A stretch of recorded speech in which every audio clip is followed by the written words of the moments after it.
आखिर राम मंदिर के निर्माण में ऐसा क्या मिला जिसकी इतनी ज्यादा चर्चा हो रही है? जब नासा के वैज्ञानिकों को इन चीजों के बारे में पता चला तो वह भी हैरान रह गए। और सबसे बड़ी बात की, जब आपको इनके बारे में पता चलेगा तो आपके भी रोंगटे खड़े हो जाएंगे। एक बात और की, इस वीडियो को देखने के बाद आप भी अपने आप पर हिंदू और सनातनी होने पर बहुत ज्यादा गर्व करोगे। आखिरकार कई सालों के इंतजार की घड़ी अब खत्म हो चुकी है और राम मंदिर भी बनकर तैयार हो चुका है। अब लोग 22 जनवरी का इंतजार कर रहे हैं, क्योंकि इस दिन की भारत के लोगों को ही नहीं बल्कि दुनिया के लोगों को इंतजार है। लोग राम लल्ला की स्थापित होने वाली मूर्ति को देखकर झूम उठेंगे, क्योंकि इस दिन के बाद राम मंदिर के दरवाजे हमेशा के लिए भक्तों के लिए खोल दिए जाएंगे। इस मूर्ति को बनवाने के लिए देश के 3 सबसे बड़े मूर्तिकारों को बुलवाया गया है, और जो भी भक्त इस ऐतिहासिक पल को अपनी आंखों से निहारेगा वह जीवन मरण के बंधन से मुक्त हो जाएगा। क्योंकि यह तो आपको पता ही होगा कि 22 जनवरी 2024 को राम मंदिर में रामलाल की मूर्ति की प्राण प्रतिष्ठा होगी। लेकिन यह मंदिर तो बनकर भले ही तैयार क्यों ना हो गया हो, लेकिन इसके निर्माण के समय कई ऐसे चमत्कार हुए हैं, उसे देखकर मंदिर के पड़ती समेत कई लोग दंग रह गए हैं। यहां तक इन चीजों को देखकर नासा के वैज्ञानिकों ने तो अपना सर ही पकड़ लिया है, और तो और वह एक ऐसी गहरी सोच में पड़ गए हैं कि मानो उन्होंने कोई भयानक चीज देख ली हो।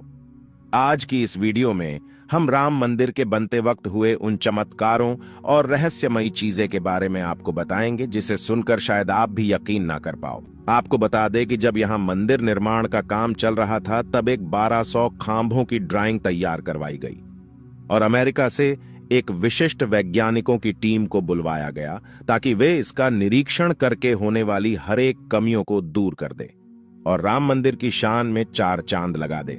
लेकिन जैसे ही राम मंदिर के निर्माण के वक्त वहां की धरती को खुद गया, तब उस धरती से एक ऐसी वस्तु निकली कि उसे BCC देखकर सभी के होश उड़ गए। और उसे चमत्कारी और दिव्या वस्तु ने न सिर्फ उन वैज्ञानिकों के होश उड़ाए बल्कि भारत सरकार को भी हिलाकर रख दिया। जिसके बाद तुरंत एक कमेटी बनाई गई और उसकी जांच के लिए लगा दी। लेकिन उसके बाद कुछ ऐसा हुआ कि वे सभी भी प्रभु श्री राम के भक्त बन गए। दरअसल यह बात है राम मंदिर के निर्माण के समय की, जब अमेरिका से थॉमस नाम के एक वैज्ञानिक भारत में राम मंदिर निर्माण कार्य के दौरे पर आए हुए थे। यहां आकर उन्होंने देखा कि राम मंदिर का निर्माण कार्य तो काफी चल रहा है, जिसके बाद उन्होंने अपना रूटीन काम फिर से करना शुरू कर दिया और अपना काम करना शुरू कर दिया। अपने काम करने के दौरान जैसे ही उनकी नजर मंदिर परिसर की तरफ गई तो उन्हें एक ऐसी जगह दिखाई जहां पर वहां धरती नरम पड़ी हुई थी। देखने में वह धरती वहां की जगह से पूरी अलग ही दिख रही थी। थॉमस को अपनी अंतरात्मा से कुछ अलग सी प्रेरणा मिलने लगी और तुरंत थॉमस ने अपने मजदूरों को वहां की खुदाई करने को बोल दिया। एक बार के लिए तो मजदूर भी हैरान हो गए कि ऐसी धरती की वह खुदाई क्यों करवा रहे हैं, लेकिन मजदूरों को तो उनका ऑर्डर मानना ही काम था, इसलिए उन्होंने बिना कुछ सवाल किए खुदाई शुरू कर दी। जैसे ही वहां पर खुदाई शुरू हुई, कुछ ही देर बाद उस धरती से पानी का प्रवाह शुरू हो गया। उस बहते हुए पानी को देख खुदाई करने वाले मजदूर परेशान हो गए, क्योंकि पानी के अंदर खुदाई करना मुश्किल ही नहीं बल्कि नामुमकिन सा हो जाता है। लेकिन जब इस पानी का सर्वेक्षण किया तो पता चला है कि यह पानी तो पास ही में बह रही सरयू नदी का पानी है। वे लोग यह समझ नहीं पाए कि यह माता सरयू का आशीर्वाद है कि वह खुद राम मंदिर की निर्माण में सहयोग कर रही थी। इस पानी ने सभी वैज्ञानिकों को एक गहरी सोच में धकेल दिया।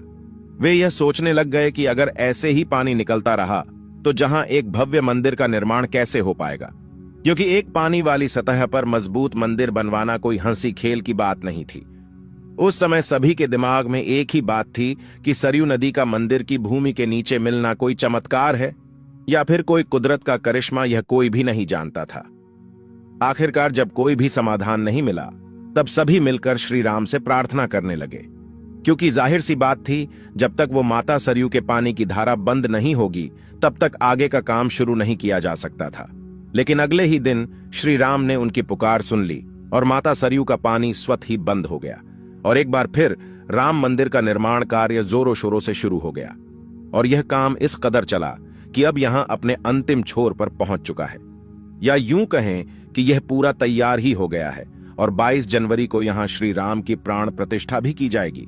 यह मंदिर इतना भाव बना है कि इस देखने के लिए भारत सरकार ने यहाँ पर एक अंतर्राष्ट्रीय हवाई अड्डा भी बनवाया है, ताकि देश और दुनिया के लोग सीधे ही यहाँ पर आ सके और इसे देख सकें।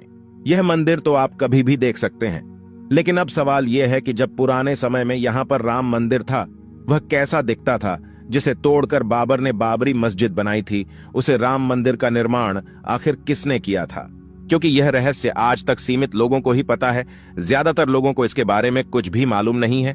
तो चलिए, आज मैं आपको इसका पूरा रहस्य इस वीडियो के माध्यम से बता देता हूं, तो बने रहेगा हमारे साथ वीडियो में एंड तक। आखिर उस समय भगवान राम की नगरी अयोध्या को किसने बनाया था? यह पवित्र नगरी हिंदुओं के लिए बहुत ही ज्यादा महत्वपूर्ण है, क्योंकि यहां पर स्वयं प्रभु श्री राम का जन्म हुआ था, इसलिए इसे राम जन्मभूमि भी कहते हैं।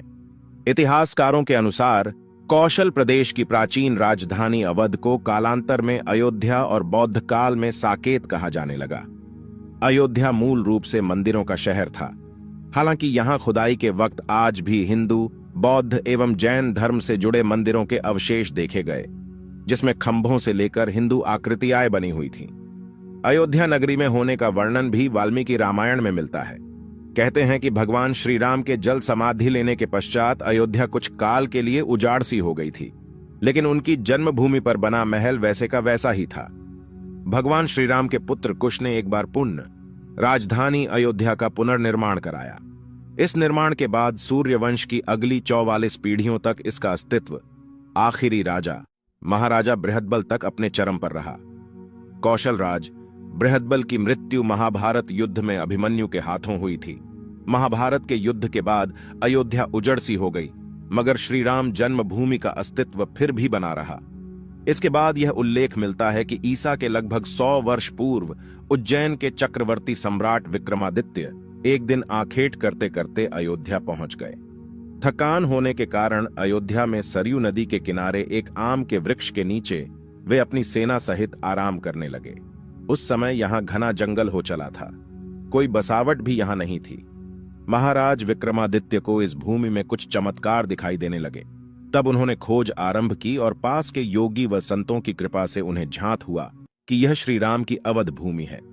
उन संतों के निर्देश से सम्राट ने यहां एक भव्य मंदिर के साथ ही कूप, सरोवर, महल आदि बनवाए। कहते हैं कि उन्होंने श्री राम जन्मभूमि पर काले रंग के कसौटी पत्थर वाले 84 स्तंभों पर विशाल मंदिर का निर्माण करवाया था। इस मंदिर की भव्यता देखते ही बनती थी। विक्रमादित्य के बाद के राजाओं ने समय समय पर इस मंदिर की देखरेख की। उन्हीं में से एक शुंग वंश के प्रथम शासक पुष्यमित्र शुंग ने भी मंदिर का जीर्णोद्धार करवाया था। पुष्यमित्र का एक शिलालेख अयोध्या से प्राप्त हुआ था, जिसमें उसे सेनापति कहा गया है तथा उसके द्वारा 2 अश्वमेध यज्ञों के किए जाने का वर्णन है।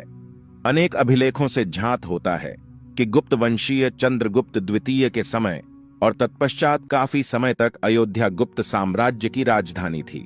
गुप्तकालीन महाकवि कालिदास ने अयोध्या का रघुवंश में कई बार उल्लेख किया है। इतिहासकारों के अनुसार 600 ईसा पूर्व अयोध्या में एक महत्वपूर्ण व्यापार केंद्र था। इस स्थान को अंतरराष्ट्रीय पहचान 5वीं शताब्दी में ईसा पूर्व के दौरान तब मिली जबकि यह एक प्रमुख बौद्ध केंद्र के रूप में विकसित हुआ। तब इसका नाम साकेत था। कहते हैं कि चीनी भिक्षु फाहियान ने यहां देखा कि कई बौद्ध मठों का रिकॉर्ड रखा गया है।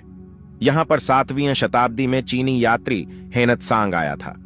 उसके अनुसार यहां 20 बौद्ध मंदिर थे तथा 3000 भिक्षु रहते थे, और यहां हिंदुओं का एक प्रमुख और भव्य मंदिर भी था, जहां रोज हजारों की संख्या में लोग दर्शन करने आते थे।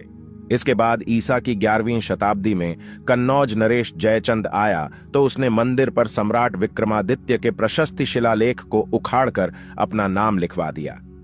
पानीपत के युद्ध के बाद जयचंद का भी अंत हो गया। इसके बाद भारतवर्ष पर आक्रांताओं का आक्रमण और बढ़ गया। आक्रमणकारियों ने काशी, मथुरा के साथ ही अयोध्या में भी लूटपाट की और पुजारियों की हत्या कर मूर्तियां तोड़ने का क्रम जारी रखा। लेकिन 14वीं सदी तक वे अयोध्या में राम मंदिर को तोड़ने में सफल नहीं हो पाए। विभिन्न आक्रमणों के बाद भी सभी झंझावातों को झेलते हुए श्री राम की जन्मभूमि पर बना भव्य मंदिर 14वीं शताब्दी तक बचा रहा। कहते हैं कि सिकंदर लोदी के शासनकाल के दौरान यहां मंदिर मौजूद था। 14वीं शताब्दी में हिंदुस्तान पर मुगलों का अधिकार हो गया और उसके बाद ही राम जन्मभूमि एवं अयोध्या को नष्ट करने के लिए कई अभियान चलाए गए। अंततः 1527 से 28 में इस भव्य मंदिर को तोड़ दिया गया और उसकी जगह बाबरी ढांचा खड़ा किया गया।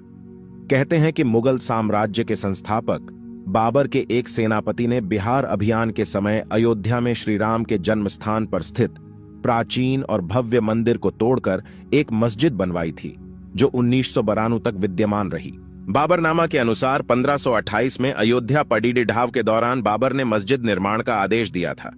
अयोध्या में बनाई गई मस्जिद में खुदे 2 संदेशों से इसका संकेत भी मिलता है।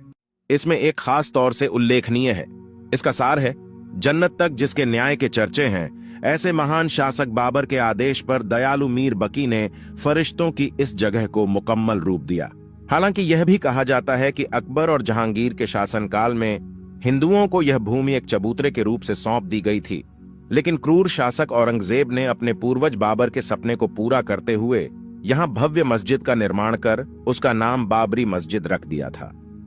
लेकिन अंत में बाबरी मस्जिद का भी विध्वंस कर दिया गया और इस जमीन पर कई वर्षों तक कैसे चलता रहा और अंत में यह जमीन हिंदुओं को सौंप दी गई, जिस पर आज श्री रामलाल का भव्य मंदिर बनकर तैयार हो चुका है। और 22 जनवरी को यहां पर प्राण प्रतिष्ठा भी कर दी जाएगी, जिसकी तैयारी अब वैसे अगर आप में से कोई अयोध्या निवासी है तो हमें अयोध्या के बारे में कमेंट में जरूर बताना और ऐसी ही जानकारी को जानने के लिए चैनल को सब्सक्राइब करना मत भूलिएगा। धन्यवाद।